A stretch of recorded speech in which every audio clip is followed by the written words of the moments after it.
And XL back with another NFXL podcast. And with 30 days to go to the NFL draft, this will be the first of many pieces in the next 30 days. There'll be at least one a day looking at the 2026 NFL draft and what might happen. And this is going to be my March update for the quarterback situation. Now, free agency has opened and there's been plenty of moves at quarterback um, that teams have made either via trade or by picking up free agent quarterbacks. So that has affected the picture for this draft class potentially, which wasn't looking great anyway, because doesn't look like a great class and it doesn't look like a great deal of demand out there either. But let's look at some teams that might be looking for a quarterback.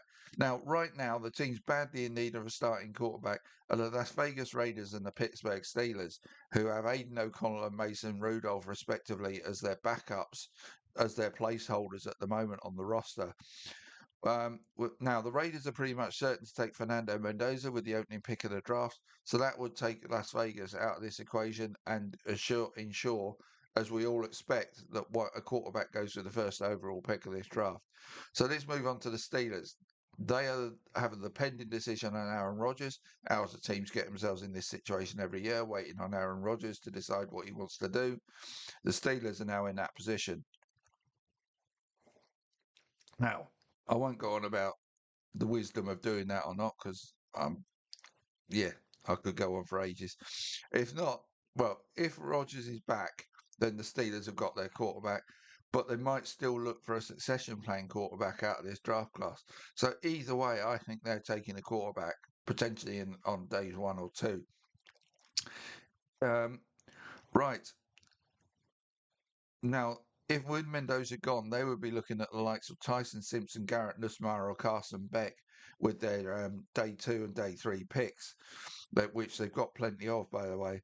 And like I say, I think they probably will do that regardless of whether Rodgers is back or not. So that's probably why getting the decision out, to be fair, getting the decision out of Rodgers prior to the draft isn't as critical as may seem, because they're probably going to take a quarterback anyway.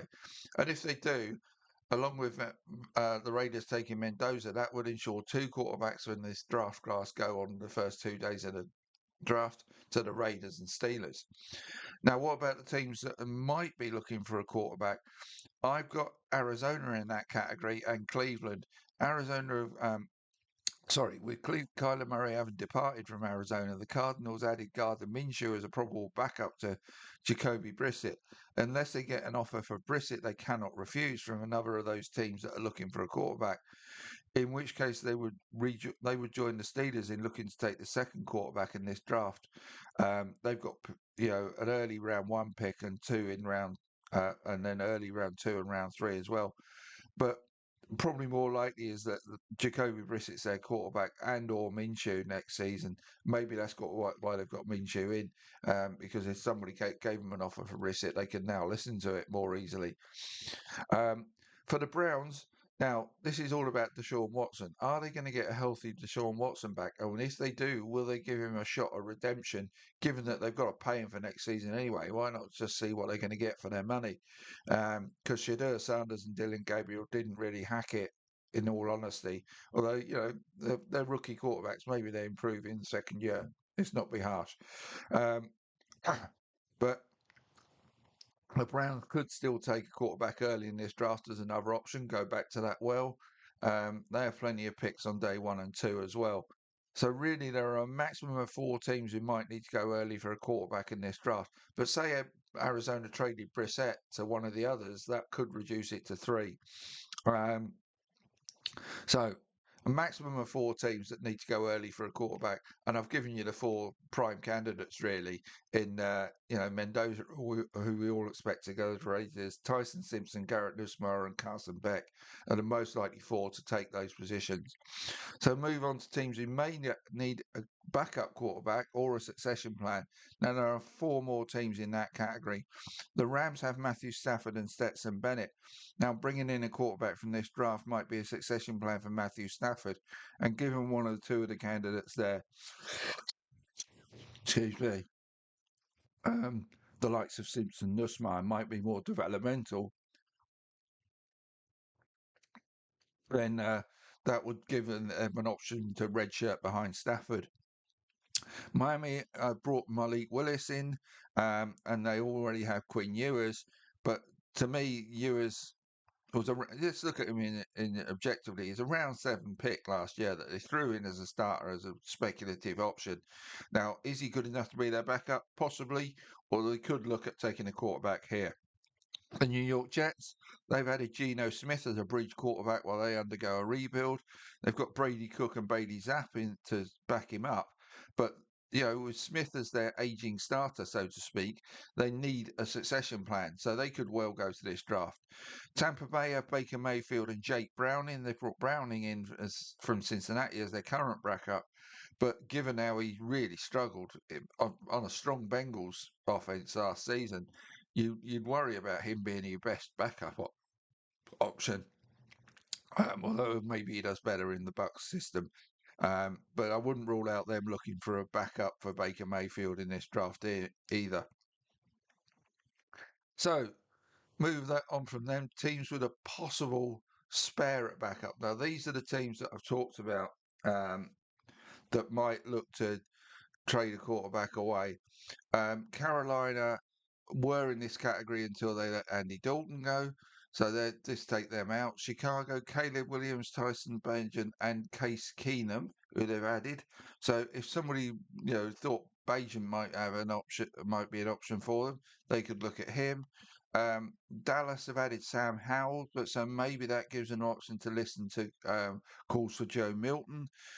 Indianapolis, well, Daniel Jones has been given the big contract, so now Anthony Richardson is sitting there really with no prospect of being their starter.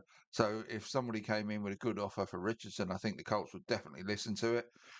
New York Giants, Jackson Dart and Jameis Winston. Well, Dart's, he's the darling in New York at the moment. So Winston may well be one that if another team came in for an offer, they would definitely listen to it. Tennessee have got Cam Ward. They've added Mitch Trubisky. So does that allow Will Levis to be a trade bait option? And the biggest one out there is probably the backup in San Francisco, Mac Jones, who did well for him when he covered for Brock Purdy last season. So if the 49ers got sitting there saying, come on then, make us an offer. If they got a really good offer, they might let Mac Jones go. So there's options out there. Probably, what is it now? 6 of them at least there that teams who need a quarterback, rather than going to this draft class, might look at those as options. Now, let's round this off with the 17 teams that really have no need of quarterback, and it might be 18 now. Sorry, I'm just going to check something for you to make sure I'm up to date. Right. Yeah. 17 teams that have no need at quarterback, as I can see, and let's run through them quickly. Atlanta, they've got Tua and Michael Penix to compete for the starting role. One of them's likely to hold the role for the whole season, or certainly the first half of it. So they're not likely to go into the draft for a quarterback. Baltimore, Lamar Jackson and Snoop Huntley. Um, Buffalo, Josh Allen and Kyle Allen. Cincinnati, Joe Burrow and Josh Johnson. Denver, Bo Nix and Jarrett Stidham. Detroit, Jared Goff and Teddy Bridgewater, who they've added. Green Bay, Jordan Love, and they've added Desmond Ridder. Houston, CJ Stroud and Davis Mills. Jacksonville, Trevor Lawrence and Nick Mullins. Kansas City, Patrick Mahomes and the newly added Justin Fields.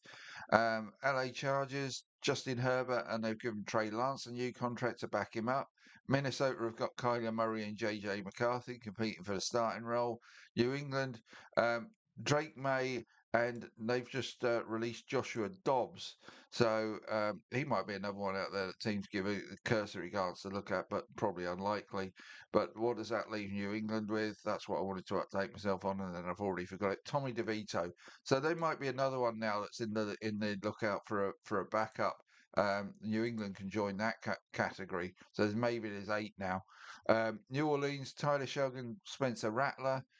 Philadelphia, Jalen Hurts and Tanner McKee. Incidentally, Rattler might be another one that maybe New Orleans would listen to if somebody wanted to give him another crack as a starter, because he didn't do awful for New Orleans last season. So Philadelphia, Hurts and McKee, and now Andy Dalton. Seattle, Sam Darnold and Drew Lock. And Washington, Jaden Daniels and the re-signed Marcus Mariota. So with just 7 or 8 teams that have any real potential need at quarterback and some notable other options available via possible trades, I see no reason for a high number of quarterbacks from what is a substandard class to be taken in this draft, particularly on days 1 and 2. We could see as few as 3 or 4 go in the opening 4 rounds. And then teams might rightly decide to take a late round punt on a quarterback.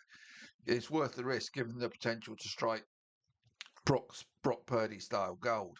The upside on spending a 6th and 7th round pick on a quarterback is, if it works out, it's just huge. So why wouldn't you do that rather than say a depth defensive tackle?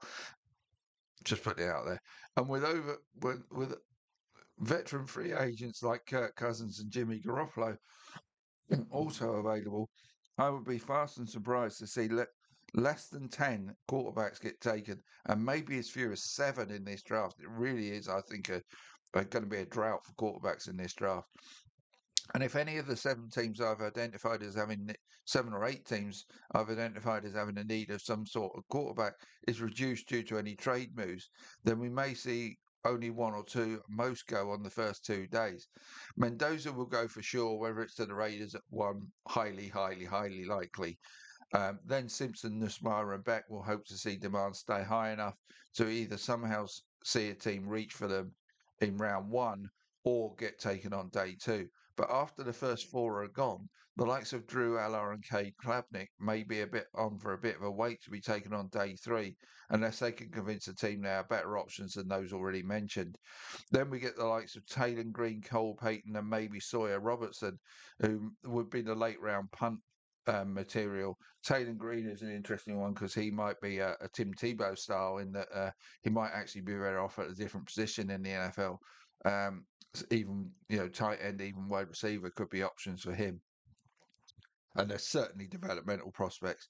But outside of those 9, the remainder of this class, the prospects look far from great for them right now. So that's how I see the quarterback position as of 30 days out from the NFL draft.